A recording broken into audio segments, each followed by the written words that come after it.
short time ago, the United States military began major combat operations in Iran. After the largest military build-up in the Middle East in more than 20 years, on the weekend, Trump's threats turned to action. He launched a war in the Middle East with the stated aim of toppling Iran's regime. When we are finished, take over your government. It will be yours to take. This will be probably your only chance for generations. And in a shocking development, Iran's supreme leader, Ayatollah Ali Khamenei, was killed in a joint US-Israeli airstrike. The president announcing Khamenei's death in a lengthy social media post. He says, Khamenei, one of the most evil people in history, is dead. Iran has lashed out, striking Israel, Jordan, the UAE, Qatar, Bahrain, Saudi and Kuwait. See, the problem is when they intercept these missiles, some of their parts just fly off to weird places. One of them landed 10 minutes away from my place. And you never know if you're out there and then something hits you. I'm Nicole Johnston, and you're listening to 7am.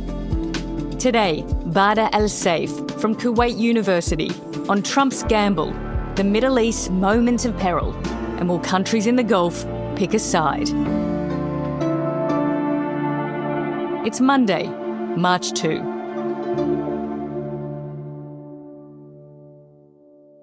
Bader, you're in Kuwait and there's been drones and missiles come across the Gulf from Iran. What is it like where you are? What's happening? It's the second day of sirens that are activated on and off, and Kuwait is a small state, so the bombings, though they are targeted at certain facilities, whether it be the military bases or the airport for that matter, we've been hearing them all. So it's a fragile situation, you know, and it's, if we can tie it to the larger event, it's a pity that our neighbor, Iran, has decided to strike at us when we are not the cause of the commotion.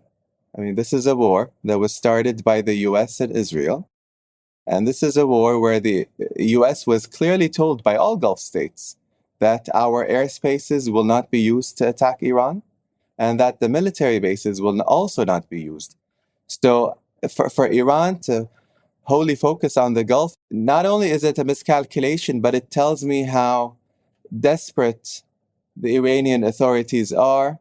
They're scrambling for answers. Bader, if we could talk about the really big news, of course, the death of Iran's supreme leader, Khamenei. I'm just being told that the US President, Donald Trump, has now said that Ali Khamenei, Iran's supreme leader, is indeed dead. Clearly a major moment, not only for Iran, but for the entire Middle East. Could you take us through how that unfolded and some of those conflicting reports that we had yesterday, where we didn't even know for a while whether he'd been killed or not? Yeah, well, now the Iranians confirmed his death. And here was the moment the news broke on Iranian state TV.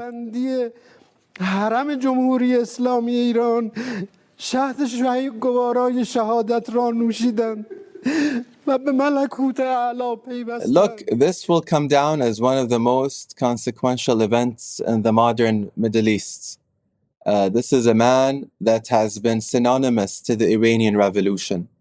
He has marched in arms with Khomeini and the others back in 1979, imprisoned many, many times during the Shah's regime, a person who has been at the helm of leadership starting from 1989 up to the present. And why do I say there are far-reaching consequences? Because Iran decided not to focus on its internal dynamics. It didn't focus wholly on developing its country, on building good relationships, but they invested heavily in proxy networks across the region.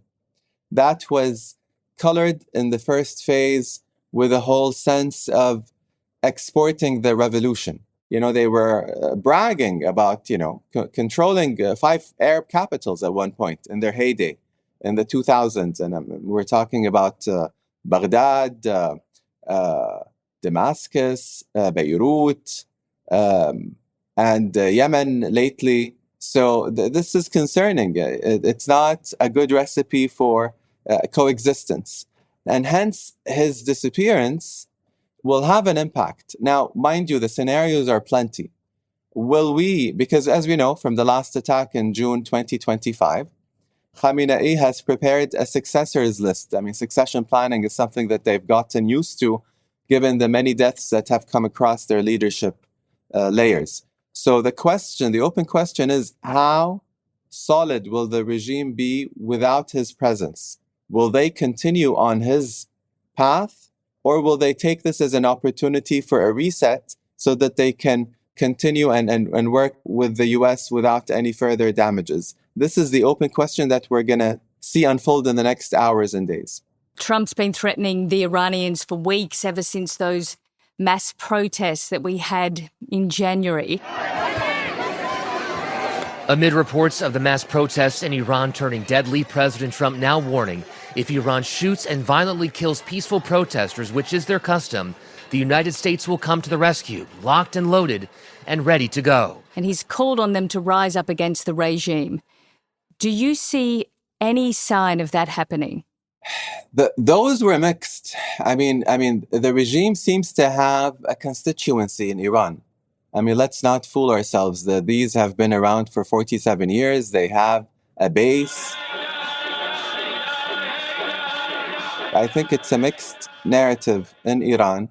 And though, it's regime change and, all these dynamics are up to the Iranian people, but I think where our eyes should go to next is the IRGC, the Revolutionary Guard. They are the ones that hold the arms. They are the ones that hold the levers of the economy and various elements of society. So how are they going to go ahead and control the scene moving forward?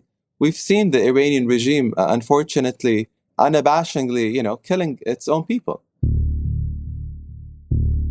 And I think because people's basic needs are not met, Nicole, when you are an oil-rich country with such an expansive space, yet inflation is skyrocketing and you can't make ends meet. This is a serious question of governance. And that's where they haven't been focusing. They've been focusing on other files that have brought the region into chaos.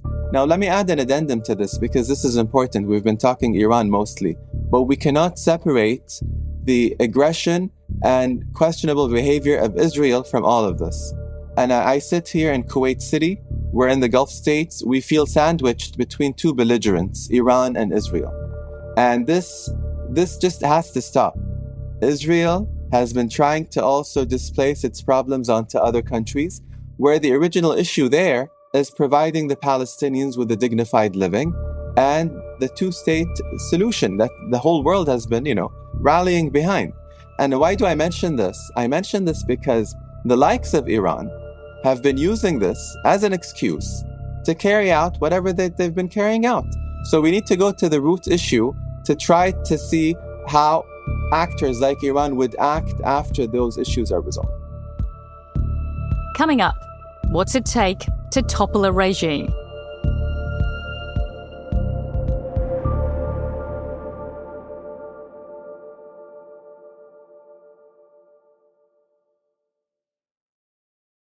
Bader, if we could zoom out from Iran to the wider region. And over the last few weeks, we've had this huge US military build-up in the Gulf. As Washington weighs up what to do next, one of the American military's largest aircraft carriers, with up to 50 fighter jets on board, has arrived in the region. The nuclear talks have also been underway, but clearly President Trump was impatient. His envoy, Steve Witkoff, made that pretty clear. I don't want to use the word frustrated. It's almost because he understands he's got plenty of alternatives. But it's curious. He's curious as to why they haven't, I don't want to use the word capitulated, but why they haven't capitulated. And so now the US and Israel have launched this war. Trump has said he wants regime change. Do you think that is even possible? I mean, what a turnaround for someone to have, ran on an election manifesto that criticized regime change, and someone that came in and said, we respect people's choices, to then go full forcedly into putting this platform. I mean, look at the facts. The US has tried regime change in Afghanistan, and look at what happened. The minute they pulled out, everything went back as if we were back in 2001 with the Taliban back in power. They've tried it in Iraq, and you ended up with a civil war with hundreds of thousands killed and maimed and displaced, and with the rise of ISIS for a couple of years. So you don't get really regime change, you get regime chaos. And that chaos promises, unfortunately, to bring bad things with it. And in the case of Iran, the stakes are even higher. We're talking about a 90+ million population. So you're talking about spillovers when it comes to not only possible refugee flows and exits, radiation leaks. We don't know where the enriched uranium is. We're talking about nuclear risks. We're talking about chaos, commotion, the possibilities of civil war. This is a multi-ethnic country. So change is not the actual term to be used here. I would say it as more of a chaotic change. And that's, unfortunately, the lesson that the US doesn't seem to have picked up. And they continue to be willing to do this on and on again with, impunity. I mean, no one is holding them accountable. What really struck me on the Iranian side was that they moved very quickly to target the Gulf, really within just a few hours.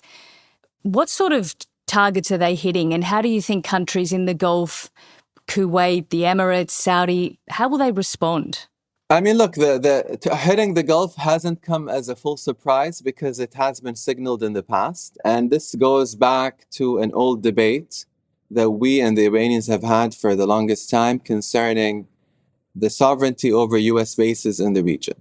And if you go into international law, and if you look at how people view this in normal circumstances, these are sovereign Gulf states, sovereign lands. So you're hitting us, you're not hitting the US bases. And what makes this even more interesting, Nicole, is it wasn't limited to such bases. I mean, look at the news. I mean, most of the airports in the region were hit. The airport of Kuwait, of Bahrain, of Dubai. It's not a US airport. So even their rationale doesn't bode well. I think they're trying to play pressure. They think we have enough access in the US administration to change course if we get attacked. But I think they're misreading the situation. Bader, this has become a regional war, and Netanyahu's in there right behind it as well.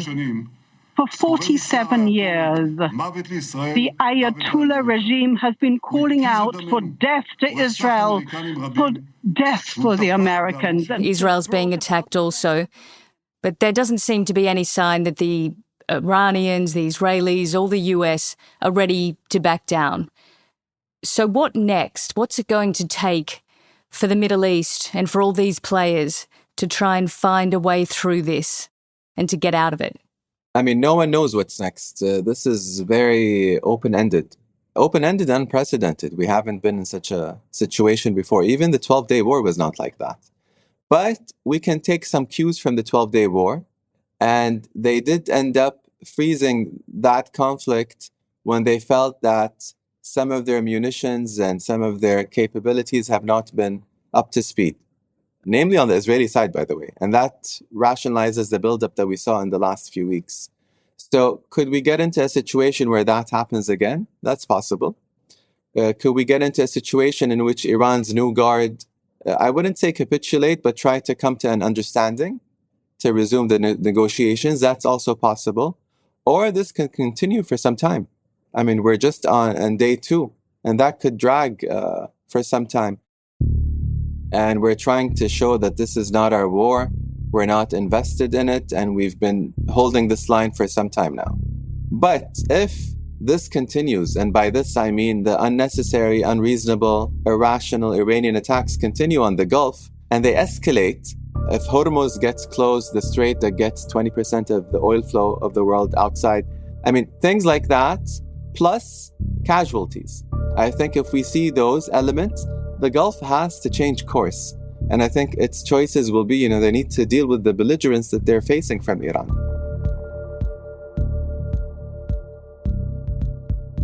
Bader, thank you so much for joining us during the war and during Ramadan. Thank you for having me.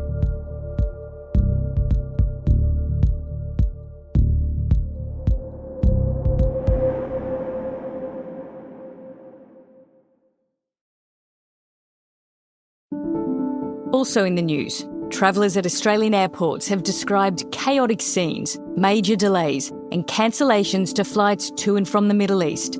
Australians have been told not to travel to a number of Middle East countries, including Israel, Lebanon, Bahrain, Kuwait, Qatar and the United Arab Emirates. And Australians in Iran are being advised to leave as soon as possible, if it's safe to do so. Foreign Minister Penny Wong says airspace closures in the region are likely to limit the federal government's ability to organise repatriation flights for Australians stranded in the Middle East. And Prime Minister Anthony Albanese has reiterated Australia's support for the United States military action in Iran, saying US action was necessary to prevent Iran from obtaining a nuclear weapon. Questioned on whether the attack on the weekend was legal, and if he was concerned this might further erode the international rules-based order, the Prime Minister said those judgments were for the US and those involved directly. He also stated Ayatollah Khamenei's death will not be mourned. I'm Nicole Johnston. This is 7am. Thanks for listening.